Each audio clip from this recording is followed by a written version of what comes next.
ठीक है, कंटिन्यू रखते हैं सस्टेनेबल डेवलपमेंट को। तो इसकी नीड क्यों थी, क्यों आया सस्टेनेबल डेवलपमेंट का कॉन्सेप्ट? देखो सबसे पहले तो यही चीज़ थी कि हमको क्या करना है, इकोनॉमिक डेवलपमेंट पे फोकस करना था। लेकिन हमारे सामने एक बहुत बड़ा चैलेंज था कि इन्वायरमेंट भी डिप्लीट हो रहा है, और ऐसा नहीं कि ये पॉपुलेशन यहीं पर रुक जाएगी, इसके आगे भी जनरेशन्स हैं, तो उन तक क्या पहुँचेगा, राइट। तो ये चैलेंज हम बार बार फेस कर रहे थे, कुछ फेलियर्स भी हमने देखे थे। तो हमारा फोकस कहाँ कहाँ होना ज़रूरी था, कुछ चीज़ें इसमें जॉटेड हैं। इनके लिए हमको सस्टेनेबल डेवलपमेंट की ज़रूरत पड़ी। जैसे सबसे पहला है to prevent the environmental degradation, right. आपको क्या करना है, डिग्रेड हो रहा है ना इन्वायरमेंट, डिप्लीट हो रही है चीज़ें बहुत, जो हमारे रिसोर्सेज हैं, तो आपको वो प्रिवेंट करने हैं, नहीं होने देना है, to ensure a safe human life. आपने इम्पैक्ट देखा है, अगर आप नेचर के साथ प्ले करोगे then nature will play back, वो ज़्यादा टफ हो जाएगा, right. To check the exploitative technology and find alternative resources. अब हमने बहुत सारी टेक्नोलॉजीज़ का यूज़ करा है, सबसे एग्जाम्पल जो बेस्ट है, जो नेचर के साथ बहुत ज़्यादा डीप हम वर्क करते हैं, वो है माइनिंग का, एक्सट्रैक्टिंग का। हमको रिसोर्सेज एक्सट्रैक्ट करने हैं नेचर से, we are using different technologies, और I can say sophisticated technologies, definitely वो हार्म करेगा, राइट। तो एक ये प्रॉब्लम है, तो हम क्या कुछ और अल्टरनेटिव रिसोर्सेज या कुछ ऐसे अल्टरनेटिव सोर्सेज भी ढूंढ सकते हैं उन रिसोर्सेज के लिए, ये चीज़ हमें देखनी है। To check the over exploitation and wastage of natural resources. Natural resources abundant नहीं होते हैं। अगर देखिए अबंडेंट में आप क्या देख सकते हो, ठीक है विंड सोलर ये है हमारे पास, लेकिन कुछ चीज़ें लाइक फ्यूल्स, फॉसिल फ्यूल्स वगैरह, ये सब एक लिमिटेड अमाउंट में हमारे पास प्रेजेंट है, और इनको बनने में, इनकी फॉर्मेशन होने में बहुत साल लग जाते हैं, राइट। तो हमको उनका यूज़ करना है, लेकिन एक्सप्लॉयट नहीं करने हैं, उनका वेस्टेज नहीं करना है।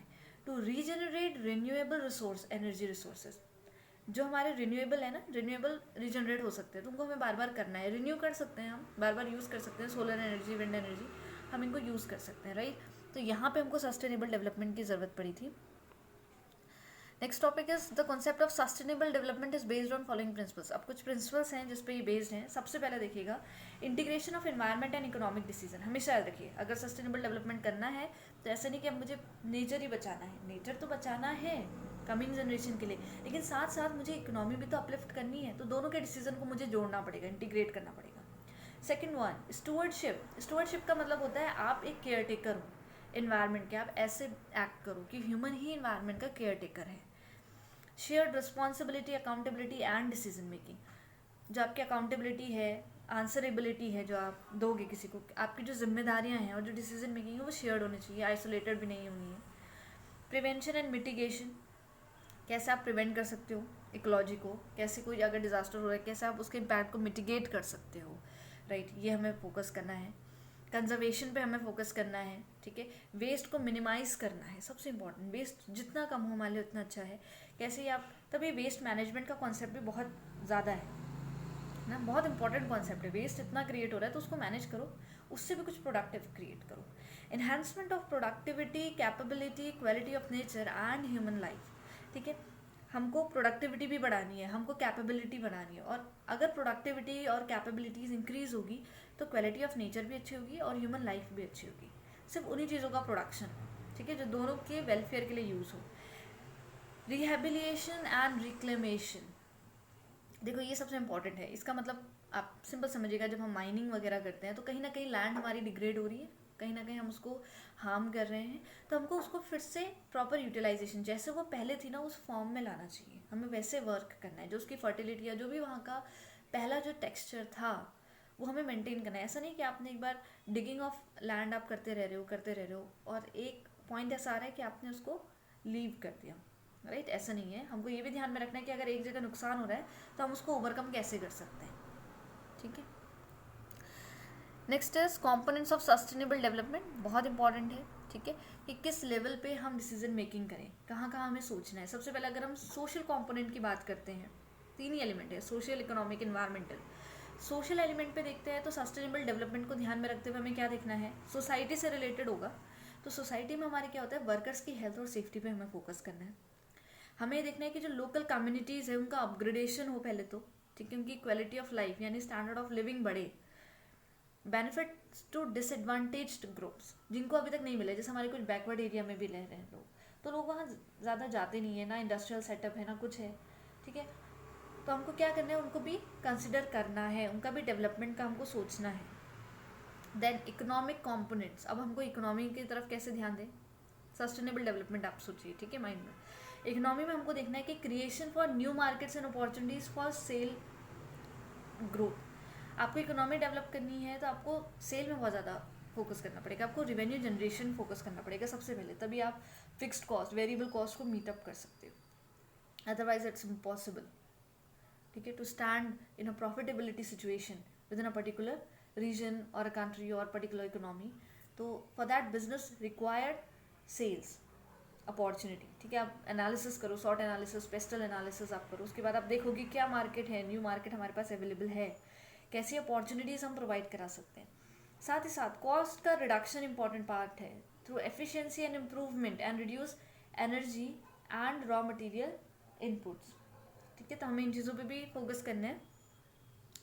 जो पहले भी एक कॉन्सेप्ट है, कॉस्ट लीडरशिप भी होनी चाहिए ना आपके पास। कॉस्ट लीडरशिप कब आएगी, जब आप इकोनॉमीज ऑफ स्केल इंजॉय कर रहे होगे, आप इकोनॉमीज ऑफ स्केल कब इंजॉय करोगे, जब आपके रिवेन्यूज ज़्यादा हैं और कॉस्ट कम है। तो हमें कॉस्ट को भी कम रखना है। कॉस्ट आप कैसे कम करोगे कि ठीक है, मुझे जो रॉ मटेरियल मिल रहे हैं वो एफिशिएंटली मैं यूज़ कर सकूँ, ठीक है, और इम्प्रूवमेंट्स अच्छे हों मेरी कंपनी के अंदर या मेरी ऑर्गेनाइजेशन है, एज ए इंडिविजुअली मैं खुद, ठीक है, ऐसे मेजर्स लूँ जिसमें कहीं ना कहीं मेरी कॉस्ट कम लगे। Then creation of value, additional value, आपने एडिशनल वैल्यू को भी क्रिएट करना है, ठीक है। Last one is environmental component. अब इन्वायरमेंट को ध्यान में रखते हुए कैसे डेवलप करें सस्टेनेबल डेवलपमेंट, रिड्यूस करना है हमको वेस्ट, एफिलिएंट, इमिशन इनटू इन्वायरमेंट। सबसे ज़्यादा तो हम इन्वायरमेंट को डिस्ट्रक्टिव कर रहे हैं ना, आपको पता है लेयर्स हैं, ट्रोपोस्फियर है, फिर स्ट्रेटोस्फियर है, वहाँ पे हमारी ओजोन लेयर है, राइट। हम क्या कर रहे हैं, जितना भी एफिलिएंट इमिशन हो रहे हैं, गैसेस हो रही है जो ग्रीन हाउस गैसेस जो इम्पैक्ट कर रही हैं ग्लोबल वार्मिंग में, कहीं ना कहीं हम ओजोन लेयर को डिप्लीट कर रहे हैं। सारी चीज़ें हम ही कर रहे हैं, we the people of the earth, I can say, ठीक है, we the people of the earth, हम ये सब डिस्ट्रॉय कर रहे हैं। तो हमें ये चीज़ नहीं करनी है। सेकेंड है reduce impact on human health, जो बैड इम्पैक्ट है खासकर ह्यूमन हेल्थ पे, वो हमें कम करना है। सस्टेनेबल डेवलपमेंट, ऐसी चीज़ों का यूज़ करिए कि जो हार्म ना क्रिएट करें। Use of renewable raw material, ज़्यादा से ज़्यादा उन रॉ मटेरियल्स का यूज़ करिए जो रिन्यूएबल हैं, ठीक है, जो आप बार बार चेंज कर सकते हैं, राइट। जो रिन्यूएबल नहीं होते हैं उनके फॉर्मेशन में बहुत टाइम लगता है, the main problem is this. तो जो रिन्यूएबल है उस पर हमें फोकस किया गया है। Elimination of toxic substances, the most important. Toxic substances क्या करते हैं, बहुत सारी प्रॉब्लम्स क्रिएट कर रहे हैं जो अब हम फेस कर रहे हैं, ठीक है।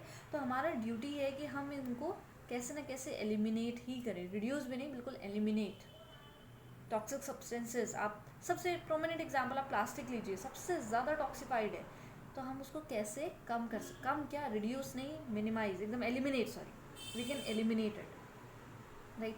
तो जब हम इन सारे पैरामीटर्स पे फोकस करेंगे तभी जाके हम ग्रोथ में भी कंट्रीब्यूट कर रहे हैं, इकोनॉमिक डेवलपमेंट में। साथ ही साथ हम क्या कर रहे हैं, हम अपनी इकोलॉजी को भी प्रिवेंट कर रहे हैं, राइट। तो ये आई थिंक सस्टेनेबल डेवलपमेंट का पार्ट आपको क्लियर हुआ होगा। अगर इसमें आपको इस टॉपिक से रिलेटेड कुछ भी डाउट क्वेरीज हो then feel free to ask. Thank you.